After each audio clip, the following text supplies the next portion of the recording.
Hello friends, welcome to Honey GS classes. Summits 2023 year roundup. So first మనం వేటిని అధ్యయనం చేస్తున్నాం, అది ఐడియా ఉండాలి. ప్రశ్న ఎలా వస్తుంది ఐడియా ఉండాలి.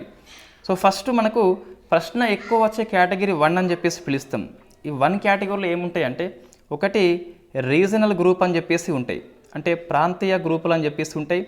రెండవది గ్లోబల్ గ్రూపులు అని చెప్పేసి ఉంటాయి, అంటే ప్రపంచవ్యాప్తంగా అన్ని ఖండాల్లో మెంబర్ స్టేట్స్ కలిగి ఉంటారు. Example G20, G7, BRICS, Quad లాంటి.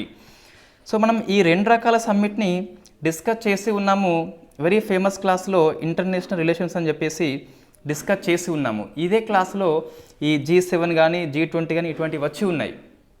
సో ప్రాంతీయ గ్రూపులు అంటే ఏమొస్తాయి అంటే, ఒకే ఖండానికి ఒకే భౌగోళిక ప్రాంతానికి పరిమితం అయిపోతాయి. ఫర్ ఎగ్జాంపుల్ మనకు యూరోపియన్ యూనియన్ వస్తుంది, గల్ఫ్ కోఆపరేషన్ కౌన్సిల్ అని చెప్పేసి వస్తుంది, ఏయూ వస్తుంది. ఇటువంటి ఒకే ప్రాంతానికి పరిమితం అయిపోతాయి. ఇవి సమ్మిట్స్ ఏంటి, థీమ్ ఏంటి, హెడ్ క్వార్టర్ ఏంటి, మెంబర్ స్టేట్స్ ఎవరని చెప్పేసి డిస్కస్ చేసి ఉన్నాం. మళ్ళీ ఇక్కడ అవసరం లేదు. రెండవది గ్లోబల్ గ్రూప్స్ అని చెప్పేసి ప్రపంచవ్యాప్తంగా అన్ని ఖండాలు విస్తరించబడి ఉంటాయి. వెరీ ఫేమస్ G7 సమ్మిట్ కావచ్చు, G20 సమ్మిట్ కావచ్చు, బ్రిక్స్ కావచ్చు, SCO కావచ్చు, OIC కావచ్చు, క్వాడ్ సమ్మిట్ కావచ్చు, AUKUS, APEC, NATO, IPEF, ఫిపిక్, FATF, CDR అని చెప్పేసి ఇవన్నీ సమ్మిట్స్ డిస్కస్ చేసి ఉన్నాము. మీరు ఎప్పుడైనా కేటగిరీ నెంబర్ 1 సమ్మిట్స్ అని చెప్పేసి సమ్మిట్స్ చాప్టర్లో అధ్యయనం చేయొద్దు, ప్రశ్న మీరు ఆన్సర్ చేయలేరు. సమ్మిట్స్ కాకుండా గ్లోబల్ గ్రూప్స్ అని చెప్పేసి, ప్రాంతీయ గ్రూపులు అని చెప్పేసి హెడ్డింగ్ పెట్టుకొని అక్కడ మీరు అధ్యయనం చేయండి, బాగా గుర్తుంటుంది.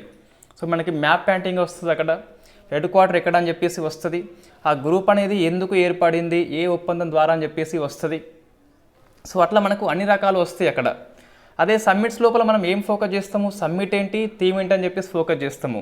ఇట్లా కాకుండా హెడ్డింగ్ గ్లోబల్ గ్రూప్ ఉంటే ఆ గ్రూప్ మీద ఫోకస్ చేస్తాము. ఆ గ్రూప్ ఎందుకోసం ఏర్పడింది, ఏ లక్ష్యంతో ఏర్పడింది, మిలిటరీ గ్రూపా లేదా ఆర్థిక గ్రూపా అని చెప్పేసి అట్లా ఫోకస్ చేస్తాం మనం. కాబట్టి సో గ్లోబల్ గ్రూపు, ప్రాంతీయ గ్రూపుల యొక్క సమ్మిట్స్ ఎప్పుడు కూడా IR లెసన్లో డిస్కస్ చేయాలి, సమ్మిట్స్లో కాదు. కాబట్టి మనకి ఫస్ట్ కేటగిరీ అయిపోయింది, డిస్కస్ చేసి ఉన్నాం, మనం స్కిప్ చేయట్లేదు, డిస్కస్ చేసి ఉన్నాం ఆల్రెడీ. రైట్. ప్రశ్న వచ్చేందుకు ఎక్కువ ఫోకస్ ఉన్న అంశము 1 కేటగిరీ. నెంబర్ 2 కేటగిరీ అండి. ఇదేంటిదంటే, సో ఇక్కడ ఒక అంతర్జాతీయ స్థాయి సదస్సుని ఇండియా హోస్ట్ చేసి ఉండవచ్చు. కేటగిరీ 1లోకి రాకుండా ఒక ఇంటర్నేషనల్ లెవెల్ సమ్మిట్ని India very first time host చేసి ఉండవచ్చు. ఫర్ ఎగ్జాంపుల్ మనకు వరల్డ్ కాఫీ సమ్మిట్ అని చెప్పేసి ఇంతవరకు ఇండియా ఎప్పుడు హోస్ట్ చేయలేదు, వెరీ ఫస్ట్ టైం హోస్ట్ చేస్తుంది. So 5th world coffee summit వచ్చేసి బెంగళూరు హోస్ట్ చేయడం జరిగింది. నెక్స్ట్ ఇది సెకండ్ కేటగిరీ అండి. ఇందులో ఏమొస్తాయి, ఇంటర్నేషనల్ లెవెల్లో ఉన్న summit India very first time host చేస్తుంది. అప్పుడు ఈ థీమ్ ఏంటని చెప్పేసి చూసుకోవాలి. ఈ కాఫీ సమ్మిట్ యొక్క థీమ్ ఏంటి మనకు అంటే, సస్టైనబుల్ ఆఫ్ సర్క్యులర్ ఎకనామీ అని చెప్పేసి పిలుస్తాం. అట్లా సమ్మిట్ థీమ్ అధ్యయనం చేయాలి. Number 2 category. నెంబర్ 3 కేటగిరీ ఏంటి అంటే, ఇది ఆ ఇయర్లో గవర్నమెంట్ ఆఫ్ ఇండియా కావచ్చు లేదా ప్రపంచం కావచ్చు ఒక అంశాన్ని ఎక్కువ ఫోకస్ చేస్తుంది. మన ప్రధానమంత్రి మోడీ గారు ఆ అంశాన్ని ఎక్కువసార్లు ప్రసంగాల్లో నొక్కి చెప్పి ఉంటాడు. సో లాస్ట్ ఇయర్లో మనకి ఏమున్నది, మిల్లెట్స్ అని చెప్పేసి ఉన్నది. UNO ఇయర్ ప్లస్ మన గవర్నమెంట్ ఆఫ్ ఇండియా ఎక్కువ ఫోకస్ చేసిన అంశం అది. సో గ్లోబల్ మిల్లెట్ సమ్మిట్ అని చెప్పేసి వెరీ వెరీ ఫేమస్. ఇంకోటి ఏరో ఇండియా అని చెప్పేసి ఇది జరగకముందే నెంబర్ ఆఫ్ టైమ్స్ మనకి వార్తల్లో వచ్చింది, సో ప్రసంగంలో వచ్చింది. కాబట్టి యలహంక లోపల జరిగిందని చెప్పేసి థీమ్ ఏంటి మనకు, the runway to A billion opportunity అని చెప్పేసి థీమ్ కనిపిస్తుంది. అంటే ఆ ఇయర్లో గవర్నమెంట్ ఆఫ్ ఇండియా వేటిని ఎక్కువ ఫోకస్ చేస్తుంది అని చెప్పేసి అటువంటి నెంబరు 3 కేటగిరీ కిందకి వస్తాయి. ఇవి 3 కాకుండా సో 4th కేటగిరీ ఉంటుంది. ఇది వచ్చేందుకు అవకాశం తక్కువ ఉంటుంది, బట్ మనం కొన్నిసార్లు ఫోకస్ చేయాలి. అందులో ఏముంటుంది, 1, 2, 3లో రాని అని చెప్పేసి ఉంటుంది. నువ్వు సమ్మిట్ని అధ్యయనం చేస్తున్నావంటే ఫస్ట్ 3 కేటగిరీలో ఎక్కడైనా సమ్మిట్ గిట్ట వచ్చే అవకాశం ఉంటే దాన్ని స్కిప్ చేయొద్దు. సో దీన్ని నేను క్లాస్ ఏం చెప్పను, ఎందుకోసం అంటే ఇక్కడ ఏముంటుంది, సమ్మిట్ ఉంటుంది, థీమ్ ఉంటుంది. So summit, theme, summit, in fact దీనికి థీమ్ లేదు కాబట్టి అవసరం లేదు. ఇది ఫేమస్ అండి. So voice of global south summit అని చెప్పేసి very very famous. Global south అంటే మనకు భౌగోళిక పదం కాదు, ఆర్థిక పదం అని చెప్పేసి పిలుస్తాం. It is political economically term, not geographically. ఎందుకంటే మనకి ఆస్ట్రేలియా చూస్తే సౌత్ వైపు ఉంటుంది, దక్షిణం వైపు ఉంటుంది, బట్ అది డెవలప్డ్ కాబట్టి మనం దాన్ని గ్లోబల్ నార్త్ అని చెప్పేసి పిలుస్తాం. సో గ్లోబల్ సౌత్ అంటే ఏంటి మనకంటే డెవలపింగ్ కంట్రీస్ని గ్లోబల్ సౌత్ అని చెప్పేసి పిలుస్తాం. సో వెరీ ఫస్ట్ టైం మనకు ఇండియా హోస్ట్ చేసింది కాబట్టి ఇది వెరీ వెరీ ఫేమస్ సమ్మిట్. దీంట్లో ఒక సెంటర్ ఆఫ్ ఎక్సలెన్స్ అని చెప్పేసి మన గవర్నమెంట్ ఆఫ్ ఇండియా స్టార్ట్ చేసింది. దాని పేరు దక్షిణ అని చెప్పేసి పిలుస్తాం.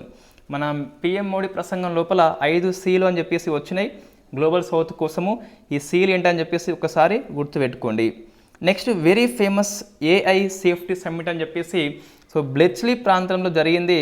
సో దీన్ని బాగా గుర్తుపెట్టుకోవాలి. మనకి ఆర్టిఫిషియల్ ఇంటెలిజెన్స్ అనేది ప్రపంచం మొత్తం ఫోకస్ చేస్తుంది కాబట్టి సో AI సేఫ్టీ కోసం అని చెప్పేసి బ్లెచ్లీ ఒప్పందం అని చెప్పేసి పిలుస్తాం. UK అనేది హోస్ట్ చేసింది. థీమ్ ఏంటి? AI ఫర్ గుడ్ అని చెప్పేసి పిలుస్తాం. So very very famous. 28 countries sign చేసినాయి, అందులో ఇండియా కూడా మనకు కనిపిస్తుంది. నెక్స్ట్ చూస్తే తర్వాత ఈ IMF వరల్డ్ బ్యాంక్ యొక్క యాన్యువల్ సెషన్ మీటింగ్ వచ్చేసి మర్రకేష్ ప్రాంతంలో జరిగింది. ఇక్కడే G20 కంట్రీస్ యొక్క ఫైనాన్స్ మినిస్టర్స్ మీటింగ్ పెట్టుకోవడం జరిగింది. ఒక కొత్త బ్యాంకు సృష్టికి పూనుకున్నారు, బట్ ఏర్పాటు చేయలేదు. మల్టీలాటరల్ డెవలప్మెంట్ బ్యాంక్ అని చెప్పేసి పిలుస్తాం. ఈ బ్యాంక్ యొక్క ఏర్పాటు కోసం అని చెప్పేసి మన NK Singh 15th finance commission chairperson plus Lawrence అని చెప్పేసి అమెరికా ఇద్దరి ఆధ్వర్యంలో కమిటీ నియామకం చేయడం జరిగింది. G20 దేశాల కోసం అని చెప్పేసి ఒక ఉమ్మడి బ్యాంకు వైపు ప్రయత్నం చేశారు, బట్ సక్సెస్ఫుల్ అయితే మనకి కాలేదు. నెక్స్ట్ చూస్తే ఇది famous world coffee conference, very very famous. Bengaluru first time in India అని చెప్పేసి పిలుస్తాం, కంపల్సరీ గుర్తుపెట్టుకోవాలి. నెక్స్ట్ జనరల్ అసెంబ్లీ 78th యొక్క ఇది యాన్యువల్ మీటింగ్ కాబట్టి థీమ్ గుర్తుపెట్టి, థీమ్ పెద్దగా ఉన్నది. మొత్తం మీద ఏమొస్తుందంటే అన్నీ P మీద వస్తాయి. పీస్, ప్రాస్పర్టీ, ప్రోగ్రెస్ అని చెప్పేసి పిలుస్తాం. శాంతి, డెవలప్మెంటు, ఫలితము. ప్రోగ్రెస్ మీన్స్ అది కూడా మన డెవలప్మెంట్ కిందకే వస్తుంది. సో ప్రాస్పరిటీ అంటే మనకు సుసంపన్నత అని చెప్పేసి అర్థం వస్తుంది. సో మీటింగ్కి అధ్యక్షుడిగా డెన్నిస్ ఫ్రాన్సిస్ అని చెప్పేసి వహించిండు. సో నెక్స్ట్ ఇవన్నీ చదువుకోండి ఒకసారి, బట్ ఒకసారి నేను పైన చెప్తున్నా, ఎందుకంటే ఇది చూసి చెప్పడమే, పెద్ద ఇబ్బంది అయితే ఏం లేదు. ఇందులో aero India very very famous, global millet summit very very famous. ఇక్కడ వరల్డ్ హిందూ కాంగ్రెస్ వేరు, వరల్డ్ హిందీ కాన్ఫరెన్స్ వేరు. సో ఇది బ్యాంకాక్ అయితే ఇది మన ఫిజీ కంట్రీ హోస్ట్ చేస్తుంది. థీమ్ ఏంటి? హిందీ కాన్ఫరెన్స్. ఇది అంటే to promote Hindi as a global language అని చెప్పేసి థీమ్ తీసుకోవడం జరిగింది. ఇన్ఫ్యాక్ట్ ఫిజీ యొక్క అధికారిక భాష లోపల హిందీ కూడా ఒకటని చెప్పేసి చెప్పొచ్చు. ఇదేమో హిందూ కాంగ్రెస్, ఇది రాకపోవచ్చు కానీ ఇదైతే రావచ్చు. సో ఇన్ఫ్యాక్ట్ మళ్ళీ చెప్తున్నా, సమ్మిట్స్ని ఇక్కడ ఎక్స్ప్లెయిన్ చేసేది ఏమీ ఉండదు. సమ్మిట్ జరిగిన వెన్యూ ఏంటి, హోస్ట్ ప్లేస్ ఏంటి, థీమ్ ఏంటి, ముఖ్యమైన అంశాలు ఏంటి, సరిపోతాయి. ఫస్ట్ ఏది ఫోకస్ చేయాలి? ప్రాంతీయ గ్రూపులు, గ్లోబల్ గ్రూపులు, అయిపోయింది. సెకండ్ కేటగిరీ ఏంటి? ఇంటర్నేషనల్ ఇన్స్టిట్యూషన్ని ఇండియా హోస్ట్ చేస్తుంది వెరీ ఫస్ట్ టైం అని చెప్పేసి, అయిపోయింది. థర్డ్ కేటగిరీ ఏంటి? ఆ ఇయర్లో ఇండియా ప్రపంచం మొత్తం ఎక్కువ ఫోకస్ చేసి ఉంటుంది గ్లోబల్ మిల్లెట్ అని చెప్పేసి, AI సేఫ్టీ అని చెప్పేసి. ఈ 3 కేటగిరీలు కాకుండా మిగతాయి సమ్మిట్ థీమ్ మాత్రం చూసుకోండి, అంతకంటే ఎక్కువ డెప్త్గా వెళ్ళకండి, అవసరం లేదు.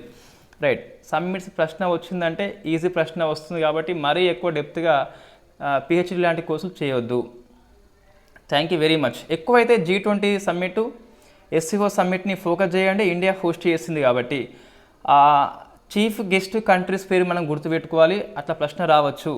G20 లోగో మీద ప్రశ్న రావచ్చు అని మనం IR క్లాస్లో డిస్కస్ చేయడం జరిగింది. సో మన దీంతో ఒక బుక్స్ మాత్రం పెండింగ్ ఉందండి. ఇంకా బుక్స్ అయిపోతే మన ఇయర్ రౌండప్ కంప్లీట్గా అయిపోతుంది. Thank you very much.